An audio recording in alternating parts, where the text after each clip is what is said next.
Link personnel would always go the extra mile to assist any client who call our call center or visit any of our help desks for assistance. The accusation of we not being responsive, it comes at a huge surprise to us, because these offices are monitored for quality assurance purposes, and continuous training programs are offered to these officers. So in our estimation, this is quite a strange accusation. Of course, at the inception of ICOMS, these were some of the challenges that were mentioned. I'm not too sure whether it is just a rehash of these issues that we had in 2020. But otherwise, I mean, if engagements are held with stakeholders who have contacted our various, help desk and call center, I'm not too sure they will tell the same story as was told by the Importers and Exporters Association of Ghana.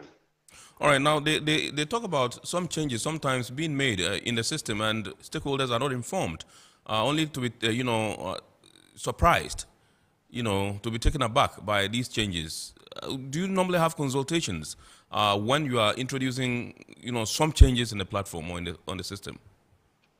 Indeed, Kennedy, we have very extensive consultations with all key host stakeholders who have one role or the other to play when it comes to making changes or updates on ICOMS.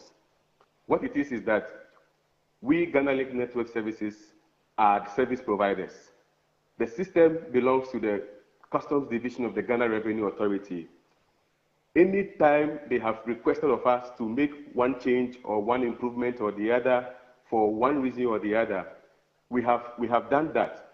And what we do, Kennedy, is to make this information available on our website, ghana.com. So when you log onto the site, you get a pop-up. It gives you a notification of what change is expected to happen and at what date. All stakeholders who are supposed to be engaged prior to these changes are engaged. And all trainings that are required to be done for such stakeholders are done. Indeed, Kennedy, if we don't do that, then upon the introduction of the change, of course, declarants will be stuck, or stakeholders who have to play one role or the other would not be able to. So it is a priority for us, and it is something we treat as a priority to ensure that before all these changes are made, we know that, of course, stakeholders might not be very happy with some of the changes because maybe in their estimation, it's something they would have wanted not to be done for one reason or the other. But of course, like I've also mentioned, we are service providers. Once the GRA requests of us to make one change or the other, we would have to comply. So in our estimation, we do engage various stakeholders when it has to do with bringing about improvements or changes. I don't know whether the issue is about introduction of modules. When it has to do with modules, then it is a complete new ball game altogether. What it means is that there must be extensive training before the module is even introduced onto the platform. Kennedy, you are aware that we have been working vigorously on a number of our second phase modules. Yeah. And before we deploy these modules, we have been doing training programs, we have been engaging stakeholders, we have been running tests, fine-tuning the modules to ensure that at deployment, we are all on the same page and work is smooth on the platform. So once again, this comes as a bit of a surprise to us, but well, we take them as feedback, and going forward, we would probably have to engage stakeholders like the Importers and Exporters Association of Ghana and constantly bring them up to speed on some of the things we are doing on ICOMS. Right, we are pressed for time, but I just want to take time and find out from you. They also raised the issue strongly of lack of enough e-tracking devices by ICOMS. Is this true? And finally, if you would also tell us what your clients or stakeholders should expect, and whether indeed you have actually fully implemented the phase 2 of ICOMS. Okay, thank you, Kennedy. With the issue of e-tracking devices, in fact, we have had extensive training programs for the second quarter with all the freight forwarder associations in Tema in June. We've done that for the KIA, and we are heading to Aflao and Sunyani and Takrade in the coming month. In our engagements, consistently what we have made them to understand is that we have more than enough e-tracking devices. Currently, Kennedy, we have over 5,000 devices in circulation. The challenge we are having is that clients have the perception that there is a lack of device. So even before they are ready to take the cargo out of the port, they make applications and receive devices, sometimes days and weeks. And because we have allocated the devices, we are no longer able to allocate to any other client who makes a request. Yeah. So we have made them to understand that they have no worries. Once they are ready to clear the cargo from the port, when they make an application to us at that stage, we are able to serve them. But where they create artificial shortage by applying for the devices and we are unable to use it for weeks on end, then of course, when others are ready to clear the cargo, then we have devices with us we cannot use because they have been allocated to other people who have already paid for them. So this is the education we keep giving to the freight forwarders. They should relax whenever they are ready to take the cargo out of the port. They should please make an application to our offices and they will receive their devices on the same day. With the question about our second phase models, Yes. indeed, Kennedy, you may recall that we have talked extensively on this in discussions with you in the studio. Yeah. We are working on the authorized economic operators model. We are almost done with this model. We have worked on the advanced passenger information system.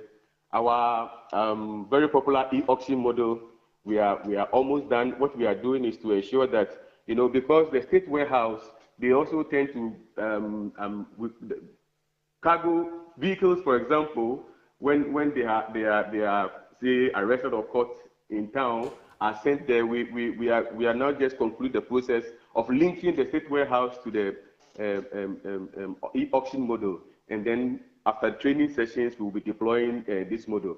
We are done with our e-wallet model, our transit data sharing, which is the SIGMAT, which will enable data sharing between our system and those of our neighboring countries. Engagements have been held with Cote d'Ivoire, with Togo, and we are far advanced at deployment. Customs lab activities, our duty drawback, our investigations, intelligence and surveillance models, our post-clearance models. Kennedy, all these models are at very advanced stages of completion, and indeed, for us to be able to have a smooth deployment, like I mentioned, we are currently engaging all the stakeholders. We are onboarding all the stakeholders we need to onboard. For example, with the authorized economic operators, a number of operators have run the pilot scheme, and we are almost done. And we are at very advanced stages. Indeed, what we want to do, Kennedy, is to ensure that what gains we have made within the 2-year period, yeah, we even increase these gains and show up all the other avenues to ensure that our system is continuously providing the service that is required of us to the satisfaction of all of our key stakeholders, especially the government and the GRA. All right. Thank you very much indeed, Raymond, for spending time with us this evening to elaborate and clarify some of the issues raised by the Importers and Exporters Association. Raymond Amaglo is the Director of Operations at Ghana Link Network Services, the operators of the Integrated Customs Management System ICOMS at the ports. We're now zooming tonight into our discussion proper, and tonight we are discussing the role of the youth in trade, security, and maritime under continental trading. It's all about AFTA and the state of AFTA at the moment. And tonight in the studios we have Mr. Louis Yao Afol, who is a trade practitioner and AFTA expert. He is with the AFTA Policy Network Group. Good evening, sir, and welcome. Thank you, Mona. Good to have you. Good evening to your viewers. Yes, always a pleasure. All right, so let's zoom straight into the discussion and tell us about the state of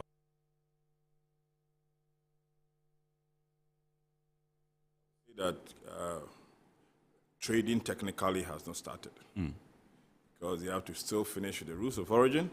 But my understanding is that by very soon they will go with what is ready, and that is key. Secondly, to progress so far, I think that there is a very good news for the agribusiness sector because Secretariat, after Secretariat, has been able to secure a kind of partnership with the Afrexim Bank of about $2 billion together with World Food Program to support the agribusiness and also to support commodity trading and startups in commodity trading. The last time, remember, I said the commodity trading, these are, and this is focused on agricultural products.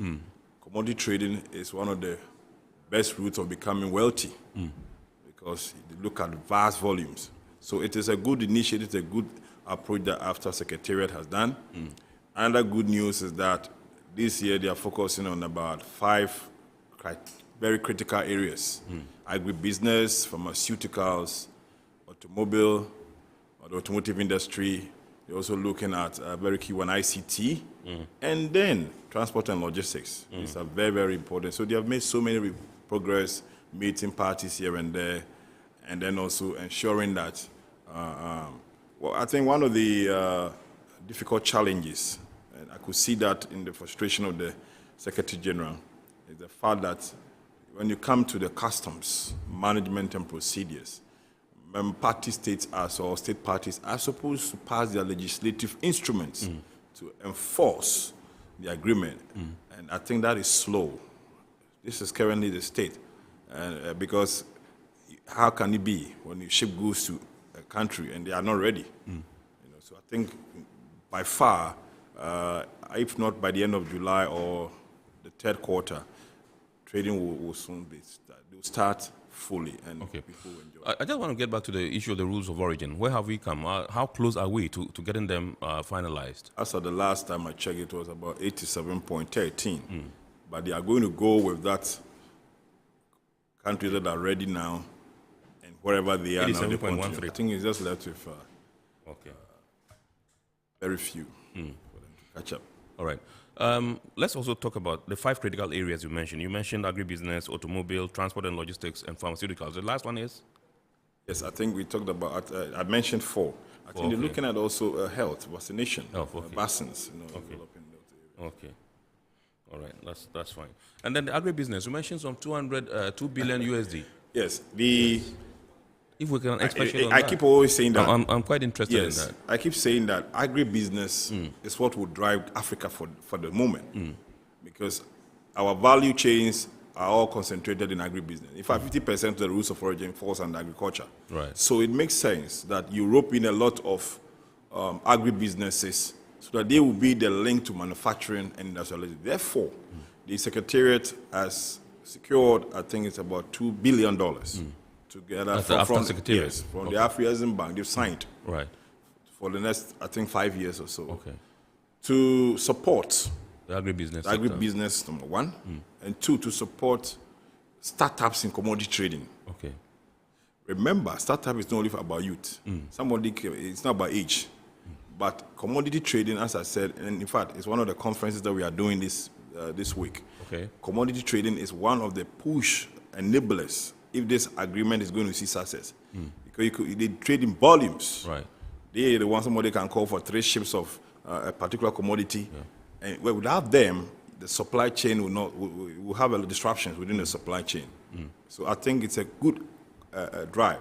And the $1 billion is not only for agribusiness. They are also trying to secure another $1 billion to support the automotive industry. And the automotive industry are going to focus explicitly on African companies. When I say African company owned, the shareholder structure is by Africans. So there wouldn't be any form of, it's not like a foreign company here, partner, no. Pure. So if you, Mona, you have an automotive industry, if you are not necessarily manufacturing full-blown vehicle, but you are in that chain, maybe you are in the accessories, you qualify to be able to access this $1 billion when they roll out. And mind you, this fund is not for governments. It's for purely the private sector to assess whenever the structure is really announced. So it's a good cause, and I think that they are progressing gradually. Now, you sit at the AFTA Policy Network Group, and I know you've done a lot of work since the beginning of AFTA and all that. And you say technically we haven't even started trading yet, even though we are aware that so far only 2, that's for more than a year now, only 2 companies in Ghana were able to, ship out through AFTA. Now, we just want to find out from you, what are some of the successes we can place our fingers on at the moment, even whilst we work to effectively take off when the rules of origin are completed and when all the technical details have been ironed out? Yes, you're right. I mean, the last time that kind of shipment was a test one. Let me put it that way, a test. Right. To really commission the agreement in trading. You cannot trade without rules of origin. That is a, I would say, the Bible of the agreement. How would you confer a product that is made in Africa? And so that is why it is very important. And everybody must agree. Everybody must be satisfied that, look, I'm giving away, I'm taking away this, I'm agreeing on this. Okay, if you are saying a product is wholly obtained, you have to be very sure. Because a product, the fact that it's manufactured in your country does not make it a fully obtained. So you have to go to the extent of knowing that the product is fully obtained. In other words, the raw materials are fully made from here. Right. And so such product is automatically qualified as an originating status of the African country. Right. So with that rules of origin, you can bring a product from outside Africa and it can still go through. So the rules of origin is going to make it very, very critical, very, very streamlined at the customs to make sure that this is an after product, this is not an after product. This is made in Africa, this is not made in Africa. And so they have to be a bit patient and they have to tread cautiously. Then again, you also come to the one part which is very important, I mean, in terms of the value addition, which I keep saying, yes. We should know the transformational rates that are going into a finished product. So that one person will not get up and say that my transformation rate was at this percentage. We have a baseline. And so it is important that rules of origin, that is what drives a free trade, a preferential treatment, of course. Other than that, then everybody is going to go by the most favored nation approach when it comes to goods. But this one, we are looking at a preferential treatment. Nobody is above anybody. Nobody is better than anybody. We are all using the same standard procedures. Right. And so that is why I think they are taking their time. And once but what I was also anticipating was the trading services. You know, trading service doesn't use rules of origin. Right. It doesn't use rules of origin. Trading services you like. So as for transport, as I said, it's one of their priority areas. So they are trying to look at what are some of the obstacles to cross-border trade. Right. You know, and I know they've made a lot of trips to Cote d'Ivoire, Togo, Nigeria, those kind of corridors. And if you go to East Africa, you're looking at those kind of corridors. And so transport, I think they are doing a lot of work when it comes to transportation. ICT, the same. They are pushing hard to look at data issues. You know, and then above all, one of the important things I know currently, which is going on, there are a lot of conference and meetings on the protocol on youth. It's not called protocol yet, but let me, for the sake of this discussion, let me say the protocol or the incoming protocol on women and youth in trade. Okay. Discussions are ongoing currently, and the team is going from country to country, visiting parties, state parties. Why? So that they are the stage of challenges. They are meeting to find out what are the real challenges facing the youth. What are the real challenges facing the women? And so when they are done with that, so this time they are zero draft. Right. Right. Okay, so I know definitely there are challenges. Exactly. What are some of these challenges you have identified, and how have we come in our quest to resolve them? Well, to me, from where I said, one of the critical challenges, I think, is that we should start with the 87.13% rules of origin. We should start trading. Okay. Another critical one is the customs management. Okay, you said 87.13. Yeah, 13, yes. Yeah, sure. Great. Okay. Customs management and cooperation. Because we are not a customs union yet. Your point is that we should not wait to 100%. Yes, we should start. Those who are ready. After all, Rome was not built in a day. Absolutely. We should start from some, because people, you see, when people have anticipations, and then at a certain point of time, the expectations are not met, the momentum begins to dwindle. And I feel that but this year, if we don't start trading, a lot of people will begin to start waning their interest after exactly. So that shouldn't be. Then I think one of the challenges, as I was mentioning, has to do with the legislative instruments among state parties. They should enforce. Some don't have the legislative instruments really ready to really enforce this custom cooperation procedures within their ports. Right. And that is very important. Yes, they will say that we have agreed. Yes, let the goods come by. If you go down, you realize that nothing shows in terms of legislation that they are ready. And you don't do things by oral. Yeah. They have to have the laws. A critical example is that You go to some countries and it's like they feel after it's a Ghana affair. Because you go to them and then you realize that there is nothing that shows that even a certificate of origin system is in place. Yeah. And that is also, that to me, that is one of the biggest challenges. And then if you ask me, the third one, I would say that by this time, the private sector should have really, really embraced this free trade and not look at it as if it's one passing event. Yeah. It's a continuous process, especially the financial sector. I want to see more robust participation of the financial sector because they are part of the agreement as well. And for them, they are not in the good side. They are in the trading services. They can start doing something. But sometimes it's like the financial services are standing aloof or alone, like they are on an island. On their own, yeah. And then they don't know that they're part of it. Finally, another group that is also important is the media, the fourth estate.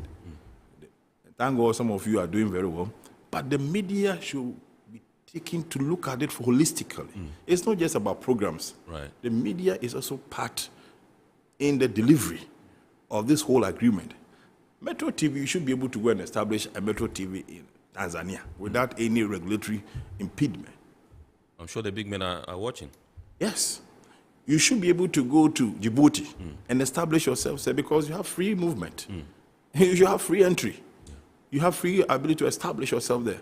So that you have Metro TV in Ghana, Metro TV in Djibouti. Yeah. And you are pushing the African agenda. You have CNN in Africa, CNN here, CNN. We all witness that. Yeah. So that is the benefits of this trading service. Your ability, this is intangible products. Yeah. These are services. One good thing, you have DSTV here, multi-choice. Yeah. But it's not a Ghanaian origin. Yeah. It's in South Africa. Yeah. Yet we're experiencing the services. This is how the services can take the lead. And for me, this is what I think that we need to really push more into those areas. Awesome. All right, so you mentioned the protocol on women and youth in trade. Now, I just want to find out from you what opportunities lies in the continental trade for the youth and whether they are even aware of these opportunities. I tell you, we try to have a program this week with the University of Ghana Business School. We call the Role of the Youth Summit. Everybody who matters, it's a free public event. And we are going to have a lot of the Minister of Trade. We're going to have the His Excellency Mene Wankele himself.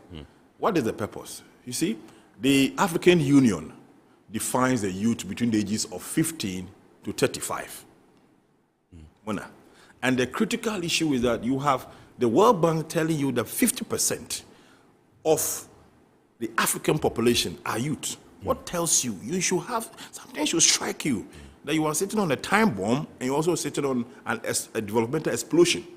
You either ignore these statistics and do nothing about the youth, or you take serious policies about the youth and explode in development. Now listen, if you look at the continental free trade, now if the protocol in women and youth in trade is done, one of the things we are going to see is that a lot of African trade is in informal sector. Women are also, about 70% are also in the informal sector. So there will be the formalization of the informal to formal. Then again, women are also engaged in a lot of cross-border trade.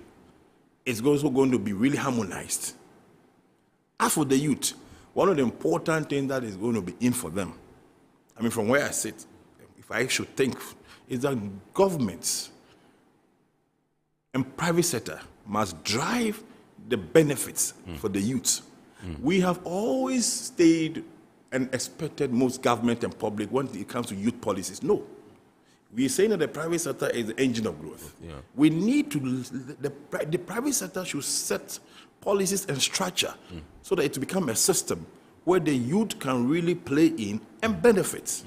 I recall, many years ago, there was a time that the German business delegation, when they were traveling, the German business delegation with the president, there was a time that a 16-year-old business youth was part of the presidential delegation.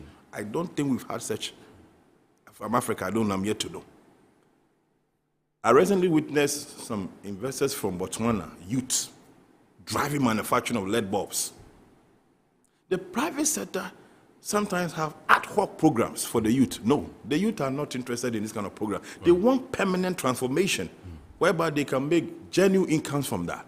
And so the benefit is going. So you realize that if you look at the vision of this after Secretary General, he is really himself is a youth, and he's really have the interest of the youth at heart. He is trying to secure a facility from the African Development Bank, about another 1 billion, so that they can run an internship program at the master's level. Don't only say that youth should go into agribusiness. Yes. What is the system opening up for them? They go to the banks, they go to finance, and they are rejected. Then you are not ready for them. We used to have women banks. You can still have the youth. We have Ministry of Youth and Sport. Then we can also have a bank for the youth. Well structured. That is the key. And so private sector should drive the benefits of the youth in business. The people that I've invited to speak at the summit, look, amazing. There was one youth who has set up an aerospace business. And he's looking at by 2030, he's going to go into orbit. That's a huge area, but he could see that he has the plans. The vision is there. Vision is there. Yeah. And I told him that, look, I'm going to connect you because I have a partner firm in the US. He's the only black American aerospace company. And he secured a lot of contract within Africa here. He's American. He's not an African. But if we have this gentleman I'm talking about in Ghana here, already I don't think we have, if you go to the Ministry of Communication, I don't think we have any legislation on space. So the gentleman already is in a difficult situation, even if he's ready now. This is what I am talking about. The system should be prepared for the youth. We just don't announce the youth going to this, going to that. What is the system telling them? Secondly, is it favorable? System should be favorable. I'm saying we should avoid ad hoc.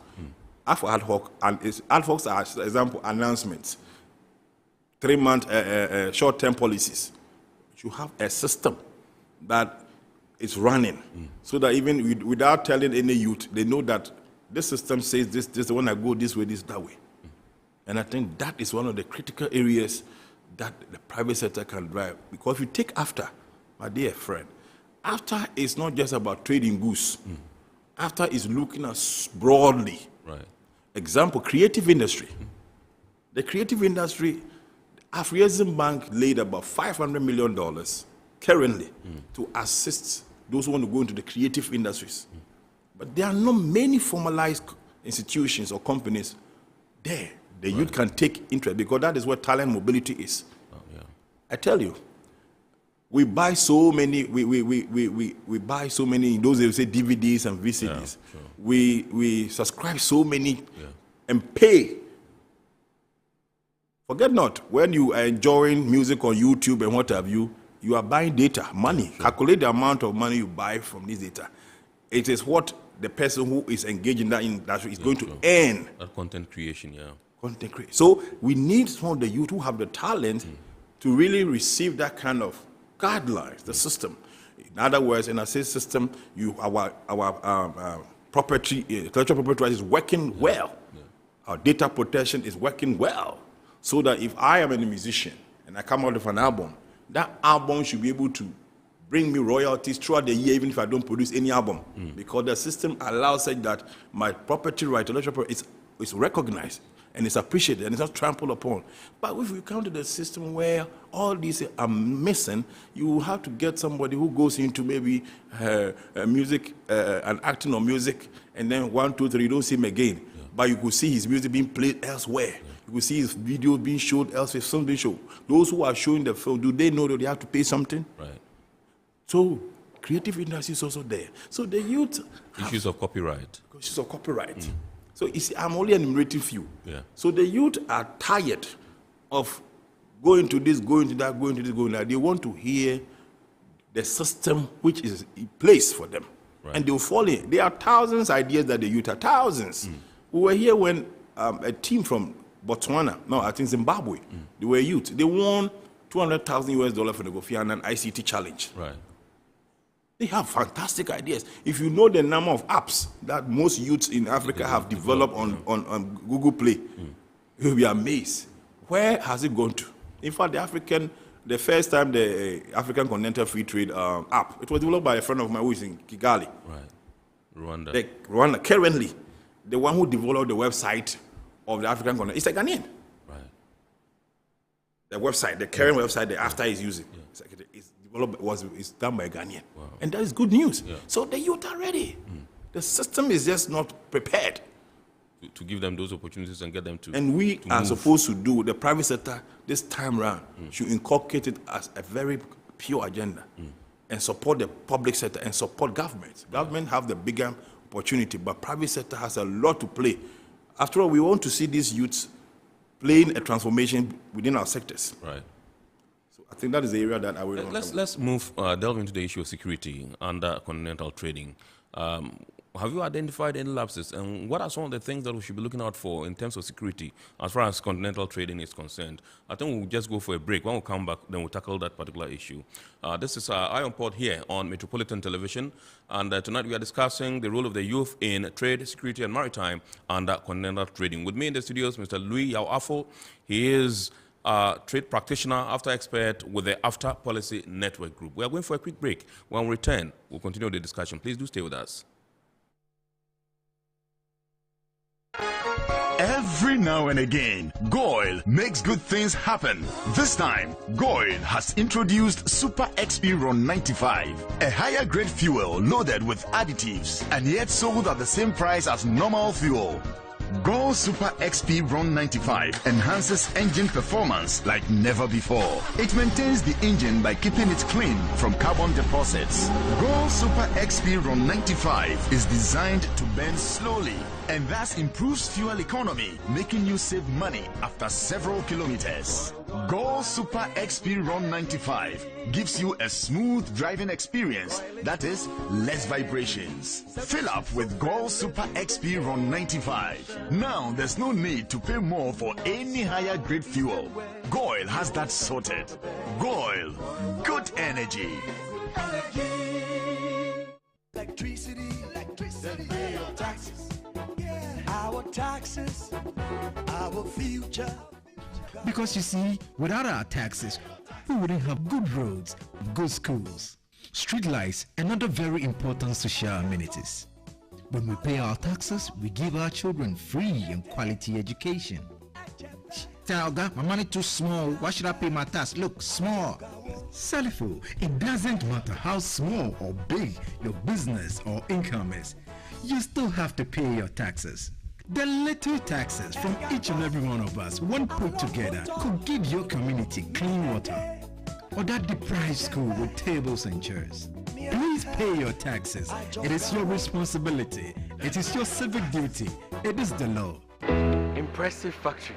If only I had listened to you, I wouldn't have been in this mess. That devastating fire virtually wiped out the whole factory and my warehouse. Remember my misfortunes last year? Serene Insurance Asset All Risk Fire policy that I took were there to pay for my damaged stocks in the warehouse, and my machines that were affected by the flood have been replaced. My accident vehicle is back on the road thanks to Serene Insurance motor policy. Currently, my goods are on the high seas, covered with their marine cargo insurance policy. I was just telling Ajima about Serene Insurance. Oh, Ajima, tell him more. As a road contractor, I make sure I do my contractors all risk insurance for the projects and then workers' compensation for all the workers on site. With Serene Insurance, they will make sure they will cover your unknown tomorrow today. Serene Insurance, a new face of insurance. Call us now.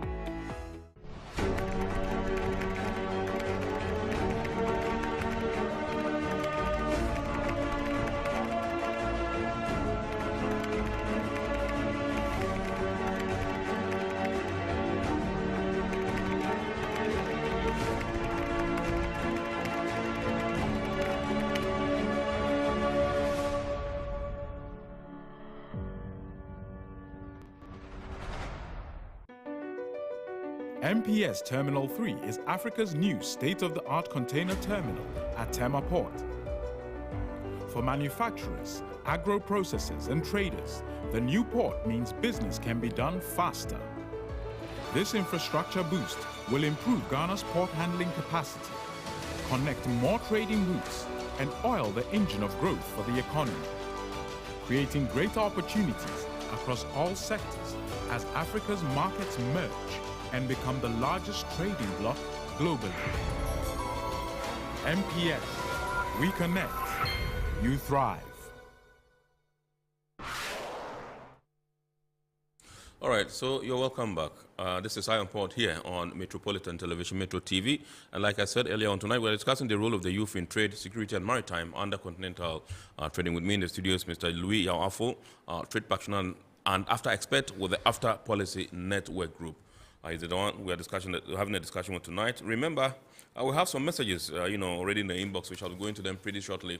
And I've also been told by my producers that the lines are activated. You can call in and contribute to the discussion. The number to dial is 02055283353.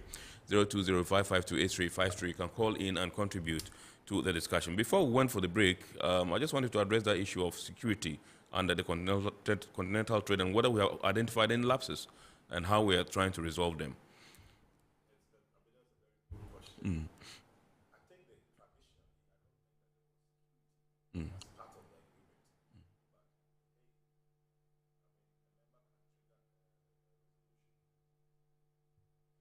Yeah, your microphone, please. Yeah. Sorry. Great.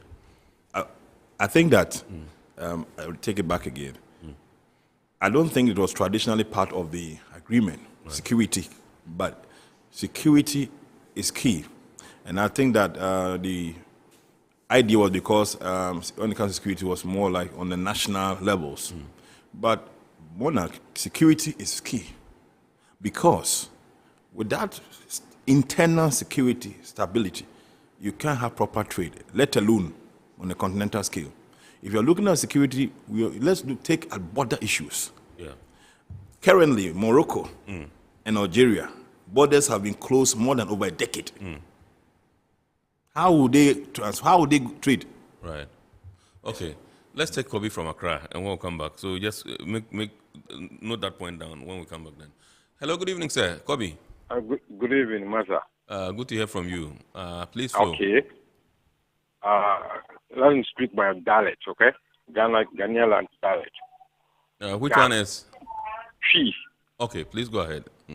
Master, sometimes, you talk about the youth unemployment. It's our own doing. See, I'm one example. So many will be a monaco. Kemasisia, coffee ships is here, Bontino. Naturally, our first harbor in Takrade is ideal at the Hopper. And it's a BBA for Accra. How can the youth go ahead and get a job to do? It's your problem when you say, always be Accra, Tema is only the country, which was not right. You talk about America. America is not like the way people are talking about. So you better forget about what you people are saying there. Youth. If you don't spread your wings, there's nothing going to happen in this country here. Because look at Kevin has established one of his stations in Accra, from Kumasi to Accra. Peace FM is spreading so much. Why is it that the government will be the same thing? It's always Accra. Come on. Right. Okay. Thank you very much indeed, Kobe. Your point is well made.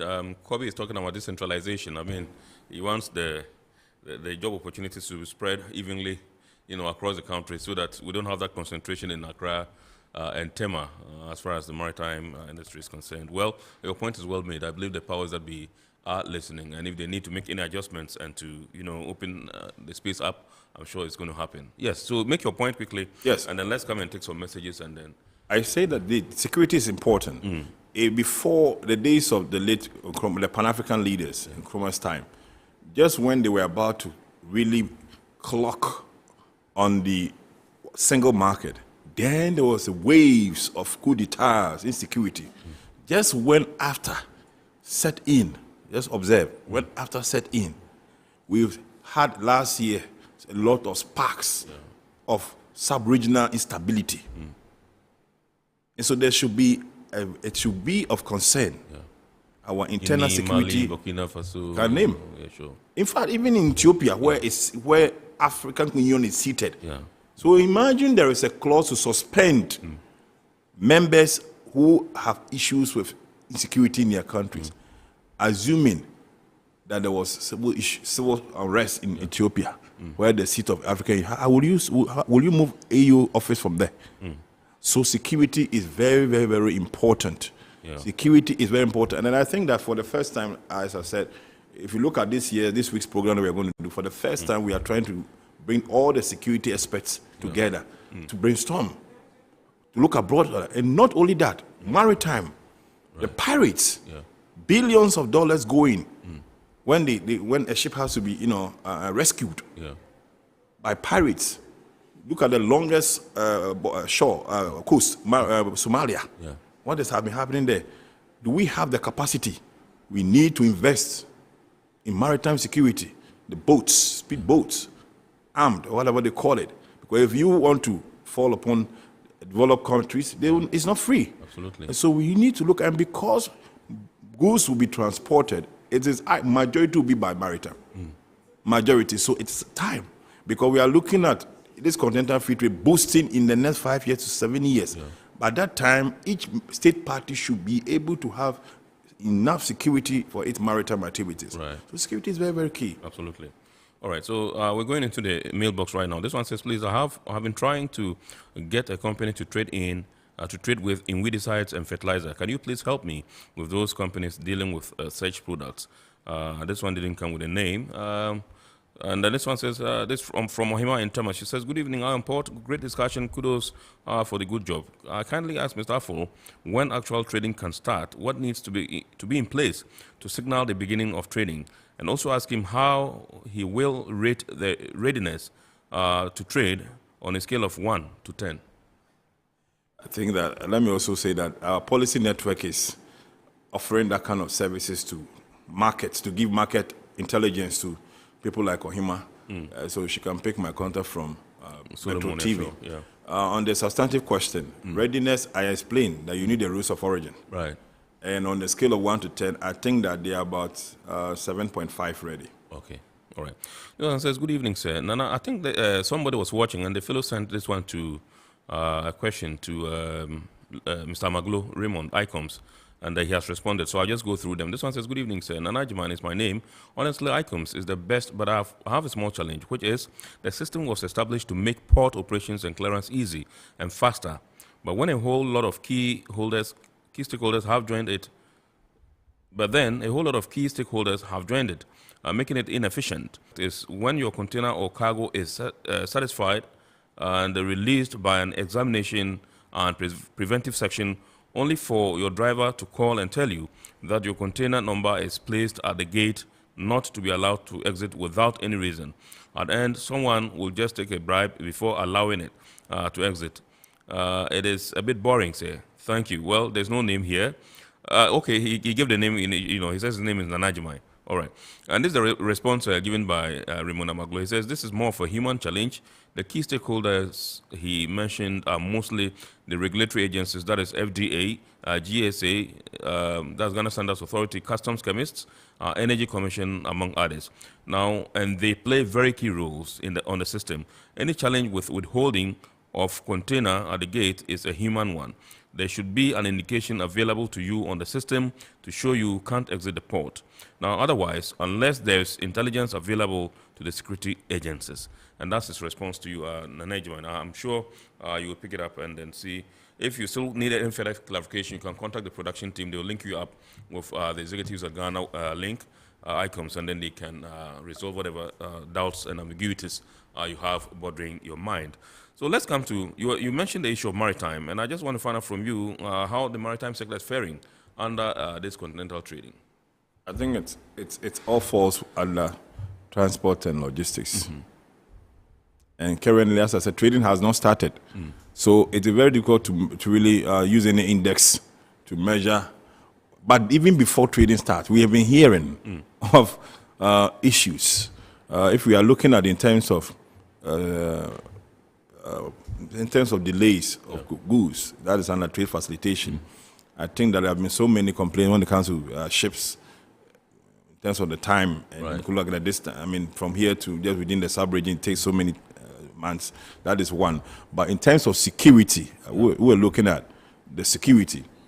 And I think with security, we're saying that because we have not tested the waters yet, we will not be able to even but it's ongoing. Recently, there have been so many reports within the West African coast region. We've been having so many pirate activities going on. Ongoing.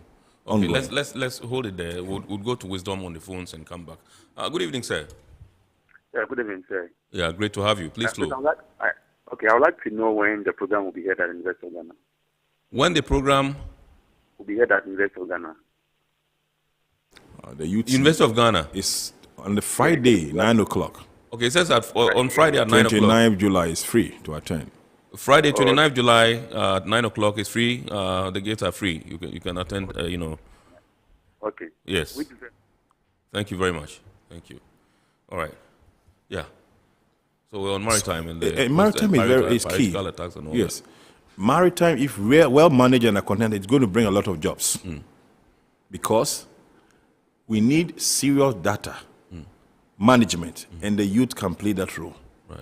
Because you need a lot of data to inform cargo activities, to inform cargo. I'm not an expert in terms of the port, but my little understanding, in terms of the flow, volumes, you need data. Cyber issues. And that is where maritime is of utmost important, the security. It can create a lot of jobs if well managed. Right. So on a continental free trade, every state party should take that very, very seriously. Create the environment where you can have a lot of youth even going into that arena in terms of ICT. Then where you go to the hard infrastructure with your national security.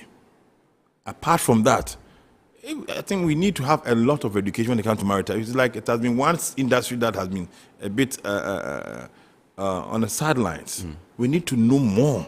What when we say maritime industry, what goes there? Yeah. Because to me, the sea never dries. Yeah. And if you have about 80% of goods that will be transported apart from road on maritime, through maritime corridors, then it's about time we have a conversation, a dialogue. Because I can tell you that it is going to be an avenue that if we look at it carefully, we can create a lot of employment for the youth as well. Right. When it comes to maritime reporting, to maritime, maritime even goes with the weather. Yeah. A lot of apps determining the kind of weather conditions, sea, and what have you. Yeah. And so currently, I think that it's a crucial, one of the crucial 5 keys in terms of transport and logistics under the continental free trade. But specifically under maritime, I think that I'm yet to really see what they have outlined. I think there are attempts, correct me if I'm wrong, to create a continental customs union. How far have we come? And what role will they play in the scheme of things? That is a way. It forms part of a holistic one African market. One African market goes in stages. Right. You have to go to the free trade area, that's the first stage. Then you look at one custom union. Then it continues one currency. Then you continues, and then you have like the European Union. Yeah. Currently, we are the first stage, where we have free trade. So that's why the agreement states that if you look at the preamble establishing the African continental, it says there will be customs management and cooperation. Right. In other words, to the layman, they are all going to cooperate among themselves to manage. But when you become one custom union, like you have happening within the East African regions, then it becomes whatever happens here in Ghana, you go to Nigeria, it's the same, you go to South Africa, it's the same. I think we have to, it will be some few years away. And I think that will also happen. And when we get there, it will be very, very important. That's why you can say that that is where after certificate of origin is the same that you are going to have when you get to Cote d'Ivoire. Yeah.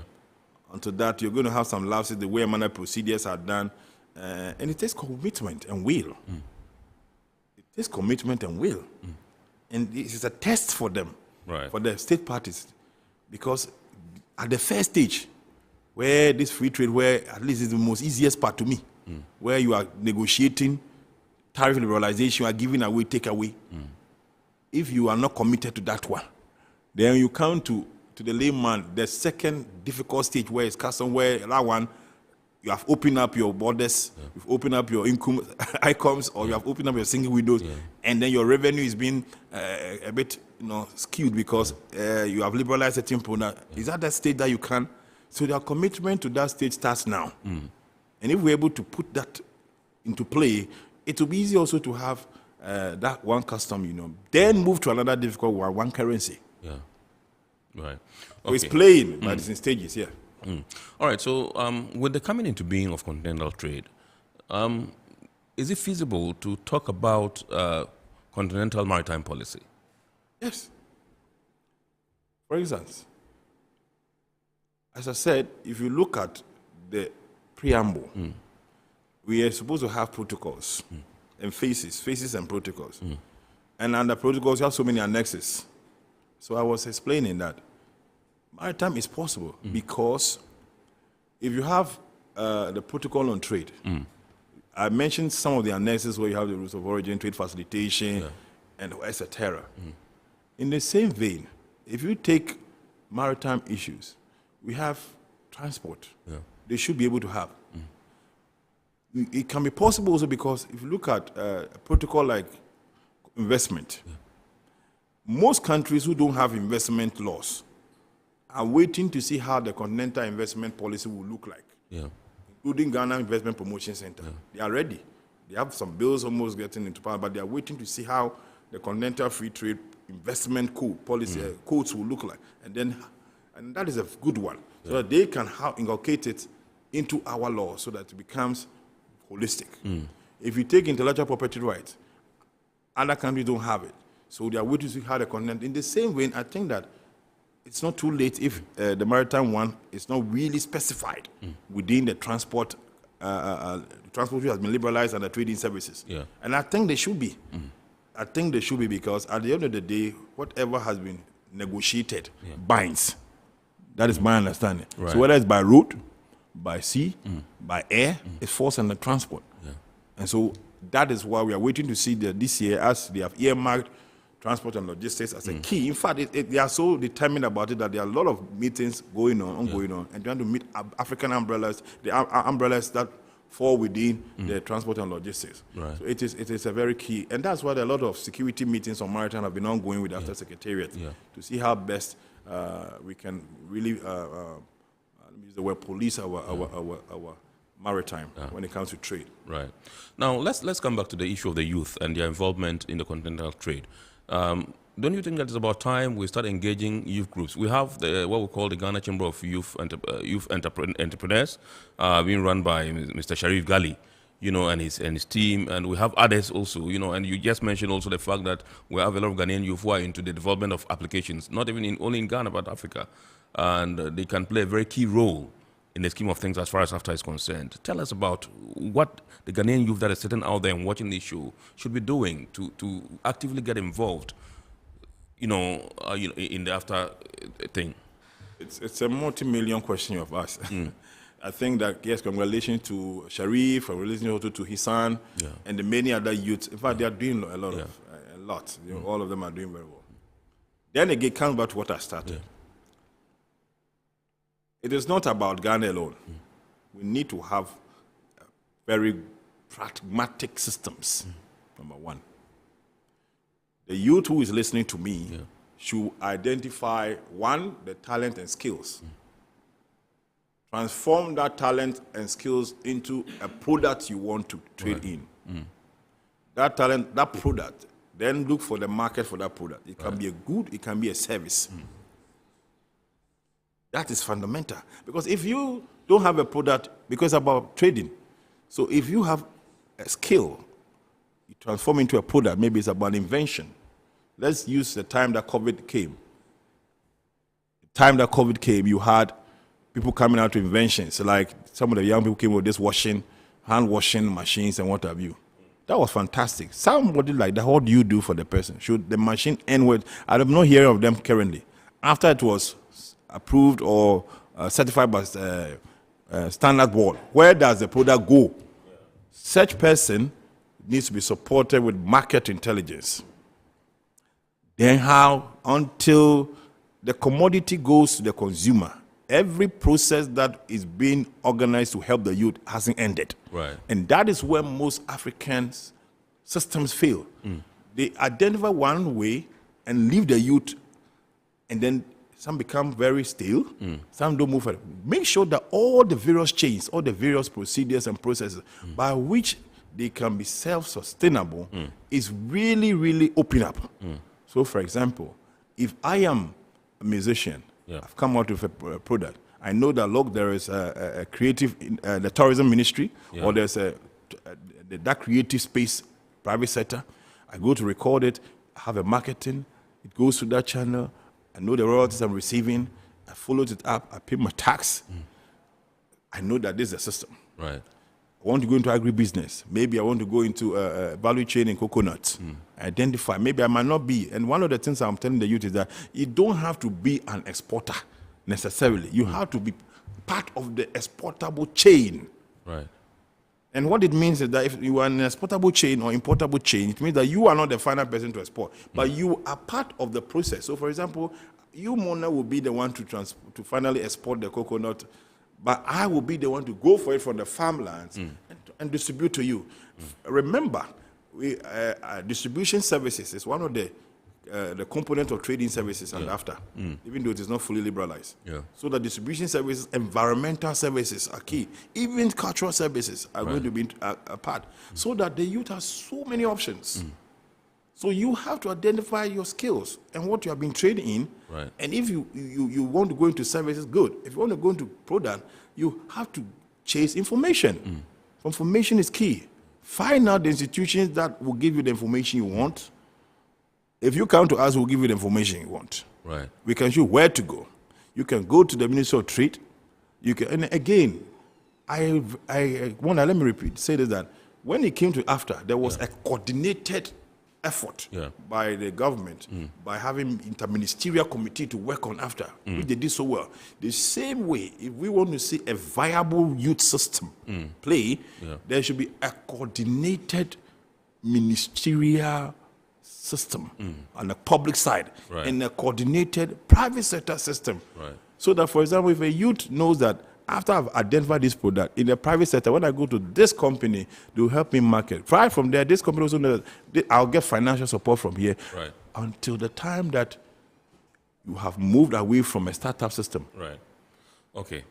I think we've run out of time. This one is from Dansu. He says, hello, I'm Dansu from Tema. Kindly ask your guest, what is the preparedness of other countries under the AFTA? We can't take that here. We would get you to give us that response so that we'll fit it into our abridged version, which will be aired on Ghana Television on Wednesday at 8:30 p.m. And so we'd like to say a big thanks to Louis Awafo, trade practitioner, AFTA expert at AFTA Policy Network Group, for joining us this evening to discuss the role of the youth in trade, security, and maritime under continental trade. That's how we draw the curtain on this week's edition of Iron Port here on Metropolitan Television. Remember, the abridged version of the show, like I rightly mentioned a while ago, will be aired on Ghana Television at 8:30 on Wednesday. Make a date and don't be late. Indeed, I would also like to say thanks once again to our sponsors, Ghana Revenue Authority, Well Company Limited, Serene Insurance, Ghana Link Network Services, and Meridian Port Services. Remember, the show is powered by the Ghana Port and Harbours Authority-GPHA. Maximum thanks to our executive producers, Mrs. Esther J.B. Donko and Nana A.C. Soderberg Kwanzaa. My name is Kennedy Mona. God willing, we shall bounce back next week with another wonderful edition of Iron Port. Have a super week ahead and enjoy the rest of the programs. Good evening.